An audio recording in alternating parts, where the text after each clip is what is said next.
Hey guys, Rans here. Do you believe that we have actually a domesticated human? Let me explain through the book the 4 arguments. During childhood, we learned what is right and got rewarded for it, while we got punished for doing wrong. This includes various rules, moral values, and social concepts that dictate what we should do, say, and learn. They hook our attention and establish our belief systems through constant repetition, effectively controlling our lives. As children, we were not given the chance to select our beliefs. Instead, we accepted information imparted to us by others. The only way to store information is by agreement. The various agreements we make from self-imposed constraints. Our belief system tells us what we should and shouldn't do. Our actions become solely driven by societal conformity, pleasing others and striving to be good enough. We begin pretending to be the persons others expect us to be, aiming for high grades in exams and excelling in our jobs, all in pursuit of approval and avoiding punishment. Eventually, we become someone that we are not. The belief system is like a book of law that rules our mind. The inner judge uses what is in our book of law to judge everything we do and don't do. Everything lives under the tyranny of this judge. There is another part of us that receives the judgments, called the victim, which absorbs judgments. The victim carries blame, guilt, and shame, echoing thoughts like I am inadequate or I lack intelligence. The formidable judge reinforces these notions, affirming, indeed, you are not good enough.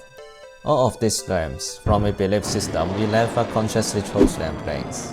Anything that challenges what you believe is going to make you feel unsafe. Even if the book of law is wrong, it makes you feel safe. At times, we may experience fear when we go against the deeply ingrained book of law, when we uncover all the agreements and break them. However, the 4 agreements in the book allow us to perceive the world around us with fresh perspective, assisting us in attaining personal freedoms and releasing self-imposed limitations. First agreement: be impeccable with your word. It sounds simple, but it is powerful. Your word like a sword with 2 edges. They can be used to express love and kindness with honesty and integrity. However, we often misuse them to create pain, fear, and criticism, thereby destroying everything around us. It is like putting spells on each other. For example, when we say, look, this girl is ugly, and if she believes it, as long as she has that agreement, she will believe that she is ugly. That is the spell she is under, which profoundly affects her.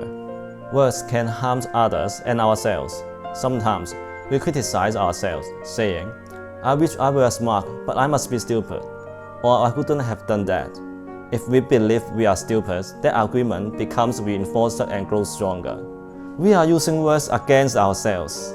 Whenever we hear an opinion and believe it, we make an agreement, and it becomes part of our belief system. Breaking these agreements is difficult, as they limit our freedom. Therefore, we should use words in the right way to share our love. We need to avoid lying to ourselves, self-criticism, or cheating ourselves with negative work. Instead, we should build our self-worth and self-confidence through words of love, acceptance, and positivity. Second agreement: don't take anything personally. During the periods of our education or our domestication, we learned to take everything personally. We thought we are responsible for everything. When others speak or act towards us, they are expressing their own viewpoints, opinions, and emotions. It reflects their inner role and on the book of law. The benefit of not personalizing everything is that we can handle criticism or attacks from others more easily, without betraying ourselves as victims. It doesn't mean that we are indifferent to others' opinions. Rather, we understand that their perspectives do not reflect our true values and self-worth. Don't take anything personally. You become immune and no spell can affect you regardless of how strong it may be. Oh my Jesus! It helps us build a stronger sense of inner confidence and self-worth, protecting us from the disturbances caused by external judgments and criticisms. Third agreement: don't make assumptions. Avoid making judgments or interpreting others' behaviors based on assumptions. Only through communication and clear problem solving can we truly understand others' intentions and motivations.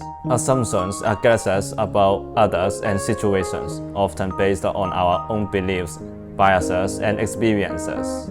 However, these assumptions can be inaccurate and may lead to misunderstandings, conflicts, and unnecessary worries. The benefits of not making assumptions are that we can maintain an open mindset and actively seek more information and clarification to ensure our understanding of the situation and others is more accurate.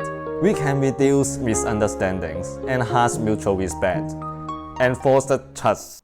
Last agreement! Always do your best. There may be times when we cannot constantly uphold the 3 agreements, but as long as we do our best, it is enough. If you have done your best, and the judge tries to judge you according to your book of law, you have got the answer. I did my best. Through the 4 agreements, be impeccable with your word to spread our love. Don't take anything personally to become immune, and no spell can affect you. Don't make assumptions to maintain an open mindset, and always do your best with no excuses to judge ourselves. We have found a way to break the old agreements that no longer align with our true selves. And we define ourselves and hope you can find your true selves through these agreements. Finally, don't forget to subscribe this channel.